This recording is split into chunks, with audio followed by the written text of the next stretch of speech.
5. 2. Ah, shit. 3. Oh, cheat. All right. There are 3 voicemails. What the hell? Why is WoodTalk locking me out due to too many invalid login attempts? You suck. Well, Oh, that's cute. I sure hope it saved the draft that I had started. You pain in the butt, WordPress. Let's do this. I hate WordPress. If I have to retype these show notes, I'm quitting. We found replacements, Shannon, right? It's all right. We do have another one. We're good. Some Australian guy. All right. What the hell, Mark? What'd you do? It won't let me log in now. In WordPress? Yeah. I've been locked out due to too many invalid login attempts. I haven't had a single invalid login attempt. You should stop trying to log in invalidly.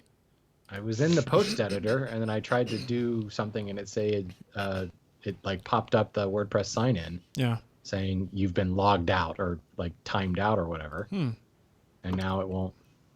It's logged off. Maybe I will have to go in and do something later for that. Do you need to go in right now?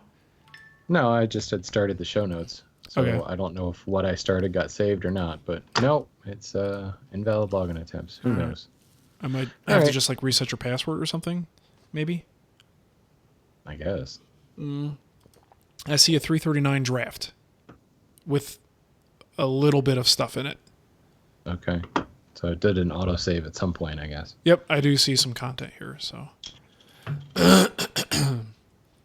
All right, I'm not quitting.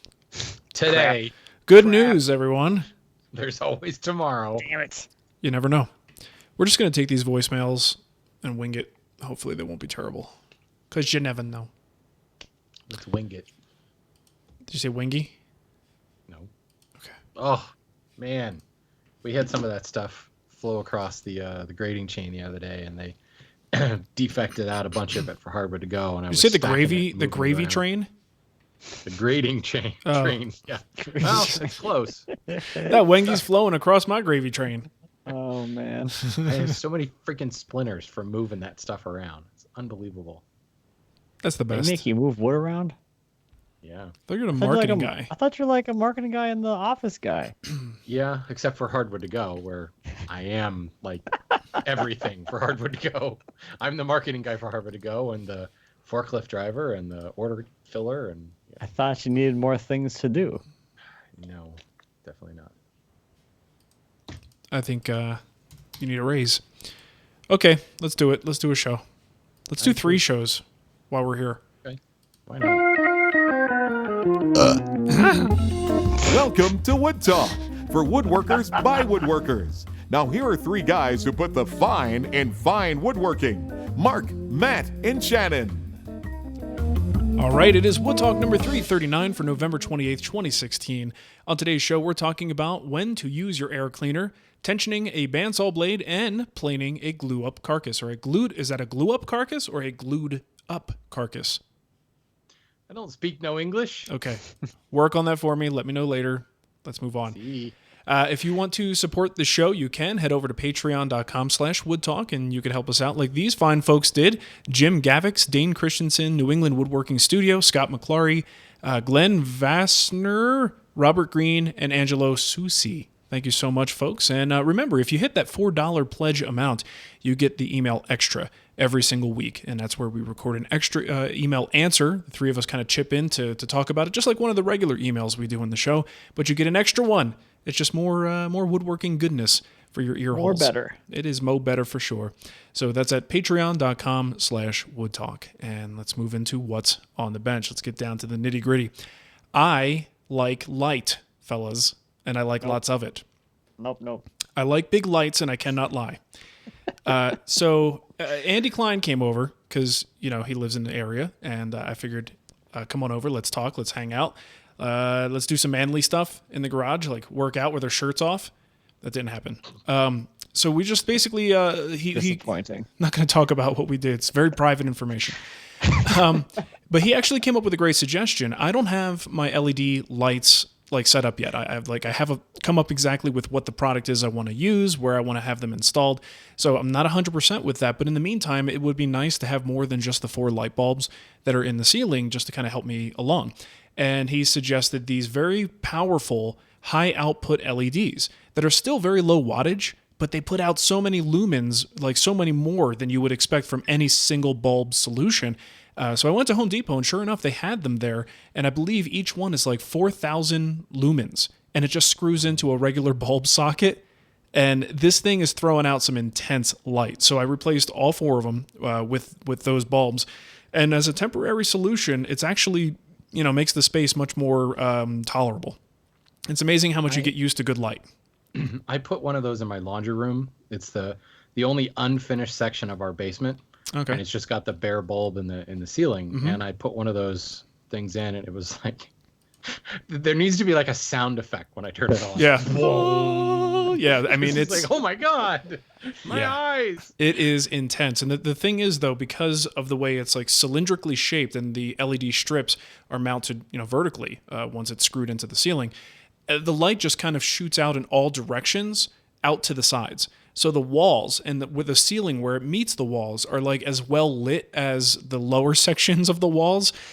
So it would be great if there were a way, maybe just to put up some kind of an aluminum, surround that would help reflect the light downwards a little bit. But for a temporary solution, it's fine. But it is an intense amount of light and makes a big improvement for something that's, a temporary solution. So that worked out pretty well. Have you seen the one Veritas, or technically I guess it's Lee Valley, pushed out a high-powered, high-lumen LED bulb with the reflective shroud, and it sold out in like 30 seconds. Oh, no it kidding! was like out of stock for a month. Yeah. A couple of my apprentices bought them, and they're in kind of like no light at all, single overhead bulb type situation, and put them in, and they were just like, "Oh my God, this is just amazing!" Yeah. Well, I just found out that Rockler's now carrying it. So no it's kidding! a standard bulb, but it comes with a built-in reflective shroud. Wow. So it does direct the light down. And I mean, I've only got really 2 data points, but I've got 2 folks that are just like, oh my God, this is the best thing I ever did for my shop. And just the fact that sold out in like 30 seconds. Right. So, but the big question is, go ahead.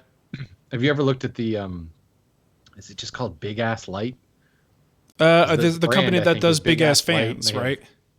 Yeah. They have big ass fans as well, Right. but those are, I think, the same principle, but they're, more like a traditional fluorescent tube type long fixture type thing. But I think it's the same technology behind the high output, high lumen LED. Yeah, and the big ass fans, big ass lights, those are like really awesome, but super expensive, like comparatively speaking. And again, this is just a temporary solution for me. So any money I spend right now, unless I could find another place to put that bulb, is going to be kind of like a waste. You know what? You guys know what Home Depot's return policy is? Because if like, can I use these things for a couple of weeks? Like 60 days, actually. Like even used, can I bring them back? No questions asked? It's a light bulb. How do you know it's used?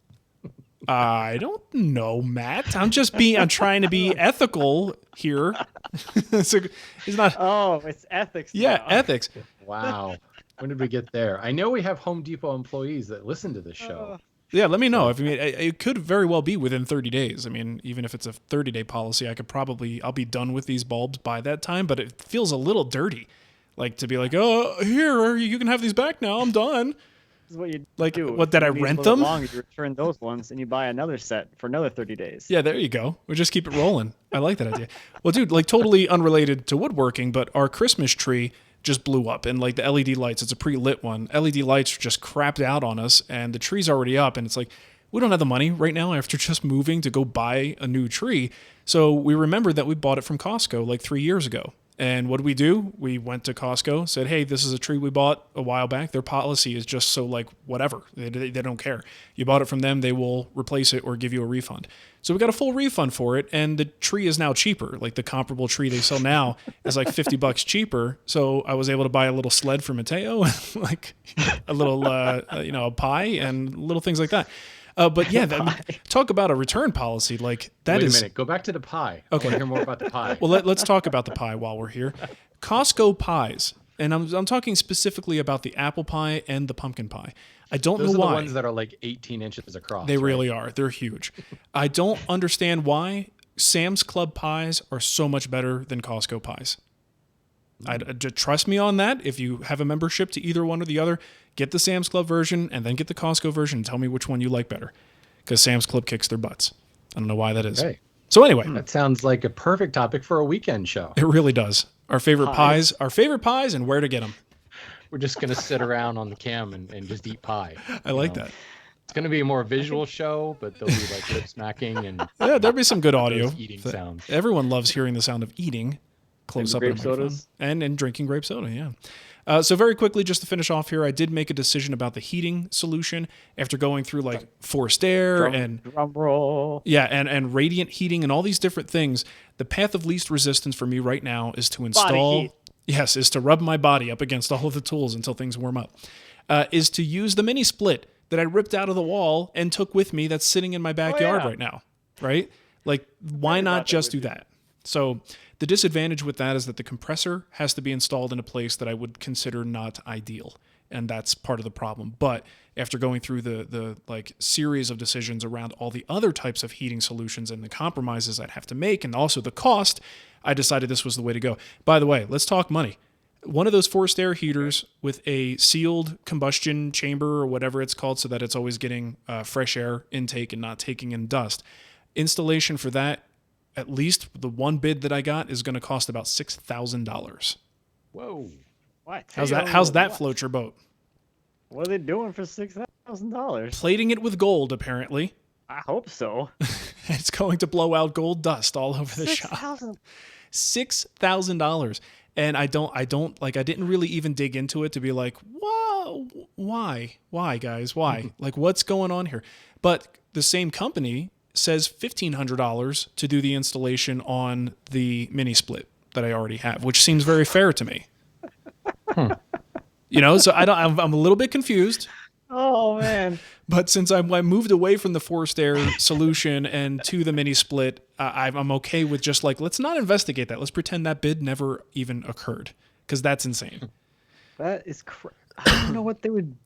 Well, the only thing maybe like is your roof made of like titanium? They gotta drill a hole in it. No, my guess is a lot of this comes down to where my gas line is and what they'd have to do to like tie into that. Although he wasn't really 100% sure, and we were going to have to bring in a plumber to deal with it anyway. So I don't know. I honestly don't know, and I don't care because I need to. That might be one of those bids where like, I just throw a ridiculous number out there so he doesn't hire me. It's woodworkers do it all the time, right? It's the job you don't want. Yeah, I don't want this, so I'm going to bid high because I know I won't get it. And if I have to do it, at least I'm being well paid. And that never works out because you hate doing the job anyway. Yeah, so that's that. That's where I'm at with that. You know what I wonder is, because I popped in and watched a little bit of your Friday Live thing, and I just had to laugh because Nicole was cold the whole time. Yeah, she was. What it was. But it's so funny because it seems like you've used like temporary and Band-Aid solutions several times in what you're doing with your shop, and I just wonder if your old shop has you totally spoiled to the point where like, I'm going to do this temporary solution because ultimately I want to do this. And, the rest of us schlubs without the Honda money would be like, hey, that's the perfect solution. That's the in solution. But that's actually Mark's temporary solution. I think the old shop spoiled you. I think it ruined you. I don't know. I mean, my only temporary solution right now is those lights. And if you've got light fixtures in the ceiling and you want to pop in a bulb and be happy with that, that's fine. But if I were really, like if I wanted to do a more longer term solution, I could probably, especially in the long run, save money and get better results by just getting like a 2x4 troffer, installing that in each one of those locations. So there's 4 of those. That would give me a pretty decent amount of light. But yeah, I do have, much higher requirements of the light. So I have to wait until I can afford to put more lights in than the average person might need. But that's really the only temporary thing. I mean, really the heating solution, I feel like we're doing a total single topic show here. The mini split solution, as I understand it, may have trouble in the lower temperature days. Like if it's, minus 10, minus 20 or something, the heat pump may not work so well. So I do think I'm probably going to need to get some kind of supplementary heating, but it doesn't necessarily need to be a full-on, ceiling mounted, natural gas type deal. It could just be some sort of an electrical unit to help kind of boost the heat in there and make it workable. But I don't know. You do realize you didn't move like to Matt's neighborhood, right? You're in Colorado. -10. Hey, What are they telling you? the HVAC guy said once in a while we will get days that are really cold like that, and I'm going to take his word for it. Okay. All right. I think But they're trying to scare the Arizona people. Frankly, it's too late. trying I'm to get already me. living here. You're not going to scare me away at this point. I'm kind of locked in. But it is. I think it highlights a good point. Is that there are so many different ways to do these things. Whether it's lighting, heating, air conditioning, flooring. Like there's so many different ways to approach it. What climate you're in makes a big difference. And locking these things down when you really just have to make a choice that's right for you. That's actually a really tricky thing. And that's probably why I'm flip-flopping so much, is because I'm getting feedback from every possible direction from people all over the country that are like, have you tried this? Have you thought of this? Why don't you do this? Hey, do this. And it's confusing as hell, so you're trying to just kind of narrow it down to something that makes sense. And ultimately, I just need to move forward. I need to get this shop ready to work. And that's why sometimes what seems like a temporary solution becomes the best, because it's actually the low-hanging fruit. It's the easiest solution that gets me back to work the fastest. Right. I think that's the tough part, is that this is not really what I want, but dang it, I need to cut some wood right now. Yeah. Man. Yeah. I mean, the radiant in-floor heating, best solution possible, in my opinion. It would be so great, nice, even heating. But the way to get that done is something I don't know that I have the time or the ability to accomplish in terms of getting my tools out, getting the floor built, having the people come in, getting power run in there as well. Like there's too many variables. And ultimately, I just need to work. So yeah, it'll be an adventure. But enough about me. Talked about that far too long. Matt, anything besides the bandsaw? Can we just move on, or do we have to talk about it? We don't talk about anything. It's the same as always over here. Not to cut you short, considering I but- went so long, but The irony is honestly, it's one of the coolest projects that I've yet to see built. The guy's building a full-size bandsaw mill, and we're bored with it now. Right. It's like, What's next? whatever. What's your next trick, Matt? Don't worry, I'm bored of it too. I'm the one doing it. Yeah. It's getting bad, but at this point, though, I hope I have it turned on this week, sometime, maybe this weekend. But Nice. everything's here. All I have to do is make some guards for it, so I don't kill myself, Good and deal. I can turn it on. So we're there now, finally. I will So be it watching. doesn't have soft stop technology? It has, you'll be dead, probably. Okay. And then So, it'll something will stop, either your heartbeat or the saw, one or the other. Yeah. That scary blade. It's I just think we pretty need big. to start spreading that rumor that Matt has put soft stop technology in it so that he gets a visit from a lawyer, from what's Yeah. his name's lawyer. I think you would get a letter very quickly Yes. about that one. What are you doing? Cool. All right. Well, Shannon. then I'll go. Go, Shannon, Go go. ahead. I've been doing bunches and bunches of demonstrations for the hand tool school lately, and I keep grabbing scrap pieces, and I'll cut a tenon on this, and then I'll dovetail together these two boards, and then I'll do a cope and stick kind of frame and panel door as another demonstration. And I have all these like parts floating around the shop. So I did another demonstration this weekend at a live session. It ended up with a board was all plain flat and had a dado in it for a shelf, and actually a shelf that fit it. I started thinking, how can I take all these parts and actually make something from it? I mean, I have a full door, frame and panel door, like for a cabinet size thing, just leaning against the wall in my shop, where I did a demonstration on raised panels and then a demonstration on like cope and stick style joinery. Now I've got this case side with a dado in it. Now I've got a case bottom and side that have been dovetailed together. It's like, I'm going to build like the biggest like quilted project you've ever seen. And it's going to have like 12 different species in it. And it's going to be the ugliest thing you've ever seen, but at least I'll have done something with these pieces, because they're literally taking up space in the shop right now. It's almost like the 4-legged table where there's like 4 different style legs. Yeah. That type Exactly of thing. like that. Or the 7-legged table, because you had 3 extra, so why not? More is better, I think, right? Yeah, I don't know. It's just funny because I keep looking around and there's stuff like taking up space, and I hate to just get rid of it, because like I have extra table legs floating around, like from way back, like the very first Woodworkers Fighting Cancer build, that shaker table.